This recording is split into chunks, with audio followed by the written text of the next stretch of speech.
अस्सलाम वालेकुम स्टूडेंट्स, क्या हाल है आपके। मेरा नाम है अबरार चौहान। आज हम फर्स्ट ईयर केमिस्ट्री में एक ऐसा टॉपिक पढ़ने जा रहे हैं जो एक रेवोल्यूशनरी थ्योरी है, जिसमें हम dual nature of metal particles को डिस्कस करेंगे। इसमें हम ये डिस्कस करेंगे कि मैटर के जो पार्टिकल्स होते हैं वो पार्टिकल नेचर भी रखते हैं, यानी कि उनका मास होता है और उनका मोमेंटम होता है, और वो वेव नेचर भी रखते हैं। तो आइए चलते हैं हम अपने लेक्चर की तरफ।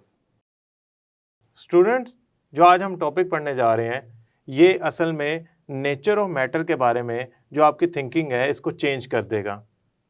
ये एक रेवोल्यूशनरी थ्योरी है जो आपको नेचर ऑफ मटेरियल पार्टिकल या मैटर पार्टिकल के बारे में एक नई जहत देती है, एक नई थिंकिंग डेवलप करती है। असल में बात यूँ है कि हम इस टॉपिक में ये पढ़ने जा रहे हैं कि जो मैटर के पार्टिकल्स हैं, यहाँ अगर मैं स्पेसिफाई करना चाहूँ कि मैं किन पार्टिकल्स की बात कर रहा हूँ, तो मैं छोटे, इंतहाई छोटे पार्टिकल्स की बात कर रहा हूँ जो इलेक्ट्रॉन है, प्रोटॉन है, न्यूट्रॉन है, एटम है, मॉलिक्यूल है। मैं इन पार्टिकल्स की बात कर रहा हूँ। I am not talking about a stone जो बहुत बड़ा साइज में मैटर का पीस है, या ह्यूमंस या बिल्डिंग्स, मैं उनकी नहीं बात कर रहा। मैं इंतहाई छोटे पार्टिकल्स की बात कर रहा हूँ। आप यूँ समझ लें कि हम अगर डिफ्रेंशिएट करना चाहें छोटे पार्टिकल को एज अ माइक्रो पार्टिकल्स और बड़े पार्टिकल्स को एज अ मैक्रो पार्टिकल्स, तो जो माइक्रो पार्टिकल्स हैं जिसमें इलेक्ट्रॉन, प्रोटॉन, न्यूट्रॉन वगैरह हैं, मैं उनकी बात कर रहा हूँ। हम समझते थे कि इलेक्ट्रॉन जो है वो एक पार्टिकल नेचर रखता है। अब इस बात को समझने के लिए हमें थोड़ा सा कैथोड रेस के एक प्रॉपर्टी को डिस्कस करना पड़ेगा। फॉर एग्जांपल, ये एक डिस्चार्ज ट्यूब है, ये कैथोड है और ये एनोड है, और इनके दरमियान में मैंने व्हील रखा हुआ है, इंतहाई लाइट वेट व्हील, इंतहाई हल्का फुल्का व्हील। अब होता यूं है कि जब कैथोड रेस गुजरती हैं, कैथोड से एनोड की तरफ जाती हैं, तो वो इस व्हील को टकराती हैं, इस व्हील से टकराती हैं और इस व्हील में रोटेशन प्रोड्यूस करती हैं। दैट इज ओनली पॉसिबल अगर कैथोड रेस के अंदर मौजूद पार्टिकल्स यानी कि इलेक्ट्रॉन्स मोमेंटम रखते हो, मास रखते हो। तो इसका मतलब वो जो पार्टिकल्स हैं electron, they have momentum, they have mass, so they are technically particles, not waves. आज हम इस कॉन्सेप्ट को थोड़ा सा रद्द करने जा रहे हैं। आज हम इससे थोड़ी सी नई चीज पढ़ने जा रहे हैं। Louis de Broglie was a scientist who said के जो आपका पार्टिकल है ना, मैटर का जो पार्टिकल है, उसकी दो तरह की नेचर होती है। यानी कि उनके मुताबिक मटेरियल पार्टिकल या मैटर के पार्टिकल की दो डबल नेचर होती है। वो कौन कौन सी हो सकती है? वो वेव लाइक भी हो सकती है और वो पार्टिकल नेचर भी हो सकती है। असल में उन्होंने किया क्या था, हमें इस थ्योरी का बैकग्राउंड क्या है। मैक्स प्लैंक और आइंस्टाइन जो थे, ये दो साइंटिस्ट ऐसे थे जिनकी थ्योरीज ने लाइट को वेल डिफाइन किया था, उसकी नेचर को। मतलब फोटोइलेक्ट्रिक इफेक्ट से हमें पता लगा कि लाइट के अंदर जो फोटोन्स हैं दे बिहेव लाइक पार्टिकल्स, यानी कि the particle nature of light was discovered by these two scientist contribution. So इनके मुताबिक जो लाइट होती है, इनके मुताबिक जो लाइट होती है वो दो तरह की नेचर शो करती है। वेव, जिसमें हमने मैक्स प्लैंक में बड़ी डिटेल में पढ़ा था कि जो फ्रीक्वेंसी होती है या वेवलेंथ होती है वो एनर्जी से रिलेशन रखती है। डेफिनेटली वो वेव लाइक बिहेव कर रहे हैं, तो हमने ये रिलेशन स्टडी किए थे ना। और दूसरा पार्टिकल नेचर, जो फोटो इलेक्ट्रिक इफेक्ट में सिग्निफिकेंटली आइंस्टाइन ने डिस्कस की हुई है। अब बात यूँ है कि अगर हम मैक्स प्लैंक और आइंस्टाइन की कंट्रीब्यूशन को देखें तो लाइट दो तरह की नेचर शो करती है, that is wave and particle. De Broglie extended this idea, उनके मुताबिक ये आइडिया मैटर पे भी लगा सकते हैं, छोटे पार्टिकल्स पे, माइक्रो पार्टिकल्स पे, कि micro particles of matter show wave as well as particle nature. और यहाँ पे जो मैं बात करना चाह रहा हूँ वो बार बार आपको मैं डिफाइन कर रहा हूँ कि यहाँ जिन पार्टिकल्स का मैं जिक्र कर रहा हूँ they are actually micro particles. For example electron, proton, neutron and atom and molecule etcetera etcetera. So in particles पे लुइस डी ब्रोगली की जो पार्टिकल और वेव नेचर यानी कि डबल नेचर ऑफ मैटर है ना, वो सिग्निफिकेंटली नजर आती है। उसके लिए उन्होंने एक इक्वेशन भी दी। वो डी ब्रोगली इक्वेशन क्या है? Wavelength produce by any moving particle is equal to h over mv। This was de Broglie equation to calculate the wavelength. Lambda क्या है? वेवलेंथ। वेवलेंथ। h क्या है? h was Planck's constant. Now this is Planck's constant. m क्या है? Mass of moving body. It could be electron, proton, mass, and v is a velocity. Now हम जानते हैं Planck constant की value क्या होती है। प्लैंक कांस्टेंट की जो वैल्यू है 6.6 10⁻⁻34 जॉल सेकेंड। वेलोसिटी डेफिनेटली जो इलेक्ट्रॉन या जिसकी भी वेलोसिटी हम मेजर करने जा रहे हैं वो इसकी इनपुट करेंगे और मैस इनपुट करेंगे तो उसकी वेवलेंथ आ जाएगी। अब यहाँ पे दो बातें हमने डिस्कस करनी है इस टॉपिक के अंदर। सबसे पहले तो हमने ये जो एक्सप्रेशन है विच is actually D Broglie equation to calculate the wavelength produce bye a moving body, ये आई कहाँ से है, इसकी डेरिवेशन करनी है। सबसे पहले तो इसकी हम करते हैं derivation, then we will go further. हम फिर आगे जाएंगे और देखेंगे कि ये नेचर यानी कि डबल नेचर माइक्रो छोटे छोटे पार्टिकल्स पे क्यों अप्लाई कर रहे हैं। क्या बड़े पार्टिकल वेव नहीं प्रोड्यूस करते? अगर वो प्रोड्यूस करते हैं तो वो किस नेचर की होती है? क्या वो कंसीवेबल थ्योरी से या कैलकुलेशन से या इंस्ट्रूमेंट से हम उसे जस्टिफाई नहीं कर सकते, फाइंड नहीं कर सकते? तो हम जरा ना थोड़ा सा इसको डेप्थ में जाके देखते हैं कि डी ब्रोगली इक्वेशन है क्या। अब डेरिवेशन पे सबसे पहले चलते हैं। देखें, मैक्स प्लैंक के मुताबिक जो एनर्जी होती है वो इक्वल होती है Planck constant multiply by nu. What is nu? Nu is actually frequency, waves per unit time. अच्छा, the Einstein equation for energy was E is equal to mc square, where m was the mass of particle and c is actually speed of light, 3 into 10 raised to power 8 meter per second approximately. अब बात यूँ है कि अगर मैं ये सोचता हूँ कि एक इलेक्ट्रॉन वेव की तरह बिहेव कर रहा है, यानी कि उसकी जो प्रॉपर्टीज़ हैं वो वेव की तरह की हैं, तो मैं ऐसा करता हूँ कि ये दोनों इक्वेशन जिसमें एनर्जी और मैस और एनर्जी और फ्रीक्वेंसी का लिंक अप है, क्योंकि वेव का बिहेव कर रहा है ना वो, तो मुझे उसकी फ्रीक्वेंसी जज करनी पड़ेगी, उसकी वेवलेंथ जज करनी पड़ेगी, तभी एक सर्टन मैस की स्पीशीज वेव की तरह बिहेव करेगी।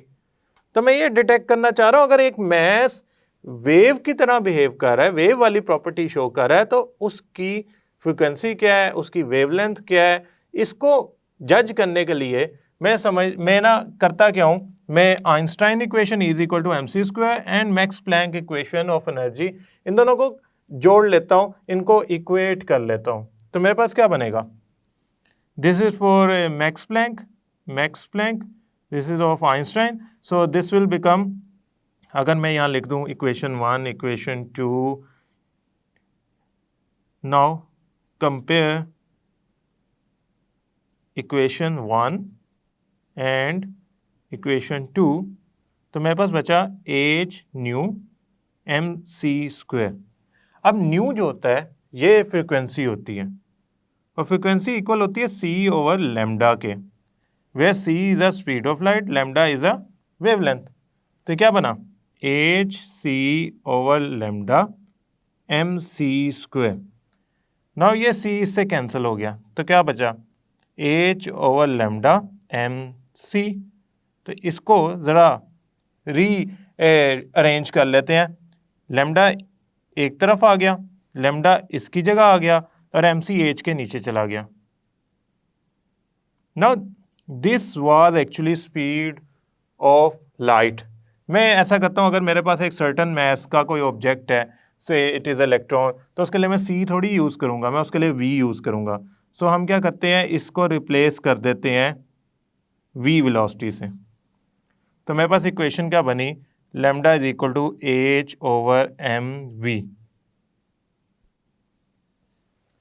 अब यहां से एक चीज हम जरा थोड़ी सी डिस्कस करते हैं, देन हम इलेक्ट्रॉन, प्रोटॉन और एक स्टोन, छोटे से पत्थर के बारे में पढ़ेंगे, कैलकुलेट करेंगे कि वो कितनी वेवलेंथ प्रोड्यूस करते हैं। वहां से हमें आइडिया हो जाएगा मैं बार बार इन पार्टिकल्स के लिए ही क्यों कही जा रहा हूं। ये वाली इक्वेशन, दिस इक्वेशन ए क्या कह रही है कि जो वेवलेंथ है that is inversely proportional to mass of that particle. It means if you increase the mass of that particle the wavelength will decrease. अब इलेक्ट्रॉन से मैं प्रोटॉन पे जाता हूं ना, तो मास ऑफ पार्टिकल कोई 1 गुना 2 गुना 3 गुना नहीं इंक्रीज होता, इट इंक्रीजेस 1836 टाइम। तो आप क्या समझते हैं वेवलेंथ कितनी डिक्रीज होगी? 1836 टाइम वेवलेंथ छोटी हो जाएगी जो प्रोड्यूस हो रही होगी बाय द इलेक्ट्रॉन। अब इतना फर्क आना है एक पार्टिकल से दूसरे पार्टिकल के मास में जाने से। तो आप सोचें इलेक्ट्रॉन जो होता है इसका मास होता है हमारे पास 9.1 10⁻³ किलोग्राम। अब सोचें प्रोटॉन इससे 183 टाइम्स बड़ा है, 1 ग्राम का स्टोन इससे कितना को बड़ा होगा? ये है ये 10⁻³ किलोग्राम है। 1 ग्राम का स्टोन होता है 10⁻³ किलोग्राम। देखिए कितना को फर्क है इनके मास में। तो इसकी वेवलेंथ इसके मुकाबले में इतनी कुछ छोटी आएगी कि आप उसे मेजर ही नहीं कर सकते। आप कहेंगे है ही नहीं। तो this phenomena, double nature phenomena, is significant only for small particles जिनका मास बहुत ही कम है, proton, electron etcetera etcetera, not for stones, not for humans, not for buildings. अब हम ऐसा करते हैं कि जो हमने डिस्कस की है वेवलेंथ, ये हम फाइंड करते हैं टेक्निकली, ये इसकी वैल्यूज निकालते हैं। हम 3 पार्टिकल्स के बारे में डिस्कस करेंगे, इलेक्ट्रॉन के बारे में, प्रोटॉन के बारे में, and electron, proton and stone of 1 gram.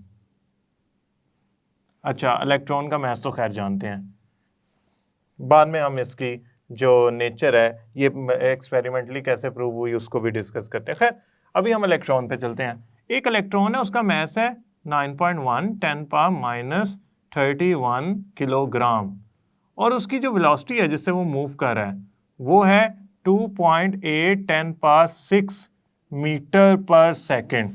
Velocity को हम ज़रा एक्यूरेटली बुक वाली वैल्यू ले लेते हैं बजाय अपने से 2.8 लेने के। मैं ऐसा करता हूँ ये 2.18 कर लेता हूँ, which is accurately mention book. जब मैं इस पे lambda is equal to h/mv वाली इक्वेशन लगाता हूँ to calculate the wavelength of electron जो इस स्पीड से मूव कर रहा है, इस मास का इलेक्ट्रॉन, तो प्लैंक कांस्टेंट की वैल्यू क्या है? This is the value of Planck constant. तो हम यहाँ लगाते हैं 6.6 10⁻34 जूल सेकेंड, और m की वैल्यू क्या है हमारे पास? 9.1 10⁻31 किलोग्राम, और इसकी वैल्यू क्या है वेलोसिटी की? 2.18 10⁻6 मीटर पर सेकेंड। जब हम इसे कैलकुलेटर से कैलकुलेट करेंगे तो जो हमारे पास आंसर आएगा वो आएगा 0.33 10⁻⁹ meter, which is actually 0.33 nanometer. अब स्टूडेंट, नैनोमीटर वैल्यू मेजरेबल है। नैनोमीटर की वैल्यू जो है वो हम मेजर कर सकते हैं। नैनोमीटर, पिकोमीटर, ये तो यूजुअली वो साइजेस हैं जो हम अक्सर डिस्कस करते रहते हैं एटम के अंदर और the distance between the atoms के अंदर। So this wavelength is measurable. हम अगर प्रोटॉन पे ये अप्लाई करते हैं बात से, प्रोटॉन सेम वेलोसिटी से मूव कर रहा है, उसकी वेलोसिटी सेम है 2.18 10⁻6 मीटर पर सेकेंड। उसका जो मास होगा ना वो 1836 टाइम्स ऑफ इलेक्ट्रॉन होगा as it is mentioned in our book. कुछ लिटरेचर इसे 1840 तक ले जाते हैं, but somehow it is a figure जो हमारी बुक में मैंशनड है। तो अगर मैं लैम्डा में इसकी वैल्यू लगाता हूँ तो होगा यूं कि जो मैस है वो 1836 टाइम हो जाएगा मैस ऑफ इलेक्ट्रॉन से। Is a mass of electron, यहाँ भी EM लिख लेते हैं, खाली E लिखेंगे तो डेट मीन्स चार्ज, अगर मैं EM लिख रहा हूँ तो that means I am telling you कि मैस ऑफ इलेक्ट्रॉन कितने टाइम्स है और वेलोसिटी की V वैल्यू वही है। यानी कि टेक्निकली इस आंसर का मैं डिवाइड कर दूं 1836 से, तो मेरा जो आंसर आएगा ना वो फोटोन के लिए आएगा। अब अप्रोक्सीमेटली जो मेरी वैल्यू आती है वो क्या आती है स्टूडेंट्स? वैल्यू आती है हमारे पास 0.3017 nanometer. Now you can see कि कितना डिफरेंस आ गया। इतनी छोटी वेवलेंथ स्टोन के लिए करते हैं, देखते हैं क्या होता है। अच्छा, स्टोन का मैस है हमारे पास 1 ग्राम, दैट इज 10⁻³ किलोग्राम। इसको 1000 से डिवाइड कर दें और it is moving with the velocity 10 meter per second. So the wavelength we will get is actually equal to lambda is equal to H/mv। H होता है 6.6 10⁻34 जाउल सेकेंड, मैस है 10⁻³ kilogram और जिस स्पीड से वो स्टोन जा रहा है, भाग रहा है, वो है 10 मीटर पर सेकेंड। अगर आप इसको कैलकुलेट करते हैं, ज़रा ध्यान से देखिएगा, अगर आप इसको कैलकुलेट करते हैं तो मीटर के अंदर क्या आंसर आता है? मैं आपको 1 सेकंड देता हूं, आप कैलकुलेटर पे इसको कैलकुलेट करें और अपना आंसर देखें। इसका आंसर आएगा 6.26 10⁻30 मीटर, 10⁻30 मीटर। इतनी छोटी वेवलेंथ है, इतनी कुछ छोटी वेवलेंथ है, इतनी छोटी वेवलेंथ है कि ये किसी भी कंसीवेबल पैटर्न से हम इसे कंसीव ही नहीं कर सकते, इसे फाइंड ही नहीं कर सकते, इसको रिजल्ट ही नहीं निकाल सकते, ये मेजरेबल ही नहीं है। तो अभी तो मैंने 1 ग्राम का स्टोन लिया है, यूजुअली ह्यूमंस का वेट होता है 60 किलोग्राम, यानी कि 60,000 ग्राम।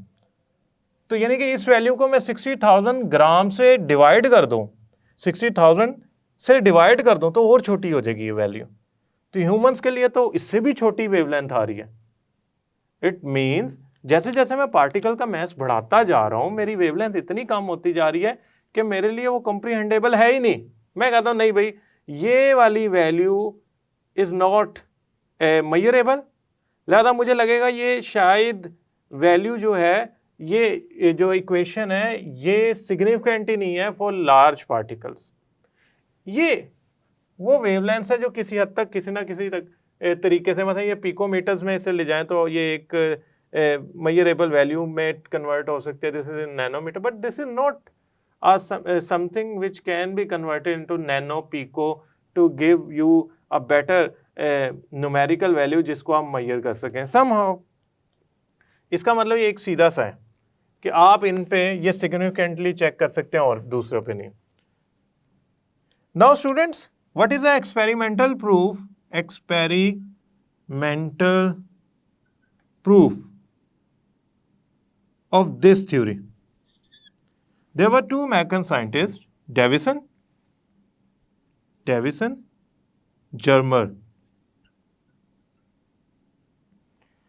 उन्होंने किया क्या? उन्होंने इलेक्ट्रॉन की मैं वेव बना रहा हूं, क्यों? मैं प्रूव करने जा रहा हूं इसकी वेव नेचर है, निकल क्रिस्टल पे फेंका, निकल क्रिस्टल से, दिस इज निकल क्रिस्टल। तो वो क्या कर गई? डाइफ्रैक्ट कर गई, डाइफ्रैक्टेड। तो हुआ क्या? जब इलेक्ट्रॉन्स को, अब इलेक्ट्रॉन्स कैसे प्रोड्यूस किए होंगे? They can be produce from electron gun और हीटेड कैथोड। हीटेड कैथोड से आपने इलेक्ट्रॉन प्रोड्यूस किए, उन इलेक्ट्रॉन्स को आपने निकल क्रिस्टल पे गिराया, निकल क्रिस्टल पे गिरने के बाद वो उन्होंने डाइफ्रैक्शन शो की। अब diffraction is a property of wave. ये कहां से डाइफ्रैक्शन शो करना शुरू हो गए? क्रिस्टलाइन कंपाउंड्स में सिर्फ निकल के अलावा मैं ग्रेफाइट भी ले सकता हूं। लेकिन चूंकि उनका एक्सपेरिमेंट में डिस्कस कर रहा हूं, लिहाजा मैंने निकल क्रिस्टल लिया। मैं मेंशन कर देता हूं, निकल मेटल का क्रिस्टल। उस पर जब इलेक्ट्रॉन्स को गिराया गया तो उन्होंने डायफ्रैक्शन शो की। इलेक्ट्रॉन की डायफ्रैक्शन वेव नेचर है। ये इलेक्ट्रॉन की प्रॉपर्टी यानी कि डायफ्रैक्शन करना शो कर रहा है कि इलेक्ट्रॉन वेव की तरह बिहेव कर रहा है। यहां वो पार्टिकल की तरह बिहेव कर रहा था, यहां वो वेव की तरह बिहेव कर रहा है। इसका मतलब ये है, आसान लफ्जों में इसका मतलब ये है कि इलेक्ट्रॉन डेविसन और जर्मर के एक्सपेरिमेंट में डायफ्रैक्शन कर रहा है और कैथोड रेज की प्रॉपर्टी में हमने बताया एक व्हील को रोटेट कर रहा है, इंतहाई कमजोर सा व्हील, लो मैस का। ये वाली प्रॉपर्टी बता रही है कि वो वेव है, ये वाली प्रॉपर्टी बता रही है कि वो पार्टिकल है। तो हमने डी ब्रोगली को कहा कि ये वेव पार्टिकल नेचर की जो आपकी एस्टिमेशन थी, जो आपकी प्रिडिक्शन थी, वो जो आपकी थ्योरी थी वो सही है, क्योंकि अल्टीमेटली इलेक्ट्रॉन की वेव नेचर प्रूव हो गई फ्रॉम डेविसन जर्मर एक्सपेरिमेंट। इस बात पे इनको नोबेल प्राइज मिला और इस नोबेल प्राइज की वजह यह थी कि इन्होंने फर्स्ट टाइम किसी पार्टिकल को शो किया कि वो वेव नेचर रखता है। अब आप सोचें, हम ह्यूमंस भी वेव नेचर रखते हैं, लेकिन हमारी वेवलेंथ इतनी छोटी है कि वो हम मेजर ही नहीं कर सकते। क्या करना पड़ेगा? छोटा पार्टिकल, स्मॉल पार्टिकल, बहुत कम मैस वाला, ये 9.1 10⁻³ किलोग्राम, इलेक्ट्रॉन, प्रोटॉन, न्यूट्रॉन, इन चीज़ों की वेव नेचर आप सिग्निफिकेंटली डिस्कस कर सकते हो because they produce the wave which is measurable. लेकिन अगर आप ह्यूमन बिल्डिंग्स, स्टोन्स, इनकी बात करेंगे तो इनकी वेव इतनी छोटी होगी कि वो लगेगा कि आपको सीधे जा रहे हैं, बिल्कुल स्ट्रेट जा रहे हैं। क्यों? इतनी कम वेवलेंथ है कि आपको लगेगा कि वो एक स्ट्रेट पाथ है। अब स्टूडेंट्स, इस टॉपिक के अंदर, ये लॉन्ग क्वेश्चन है, इस टॉपिक के अंदर जो प्रोटॉन वाली कैलकुलेशन है वो बुक में नहीं है, लिहाजा मेरा तो मशवरा आपसे है कि आप इसे करें। लेकिन अगर आप इसको नहीं करते तो डेट वुड बी फाइन। क्यों? आपने एक बहुत छोटा पार्टिकल और हमारी जिंदगी में आमतौर पे नजर आने वाला पत्थर छोटा, उसको कंपेयर किया कि अगर वो इन स्पीड से जा रहे हो तो वो क्या वेवलेंथ बनाते जा रहे होंगे। वो इतनी छोटी वेवलेंथ बना रहा है स्टोन के, वो आपको लग रहा है कि इस पे ये थ्योरी अप्लाई नहीं करनी चाहिए। मैक्रो पार्टिकल्स पे ये अप्लाई ना करें, आप किस पे अप्लाई करें? माइक्रो पार्टिकल्स पे। जब ये आप पूरा लिख लेंगे तो उसमें डेरिवेशन जरूर कीजिएगा, डेरिवेशन सेपरेटली शॉर्ट क्वेश्चन आता है। और वाई स्टोन, how would you prove that wavelength produced by 1 gram stone of this velocity has very small wavelength? ये भी शॉर्ट क्वेश्चन आता है। और experimental proof of D Broglie's theory क्या है, वो भी शॉर्ट क्वेश्चन आता है। ये 3 इंपॉर्टेंट शॉर्ट है, लेकिन सबसे ज़्यादा इंपॉर्टेंट मुझे ये लग रहा है जो आपका एग्जाम में अक्सर आता रहेगा। मैं उम्मीद करता हूँ स्टूडेंट्स ये टॉपिक आपको समझ आया होगा। नेक्स्ट लेक्चर तक के लिए अल्लाह हाफिज़।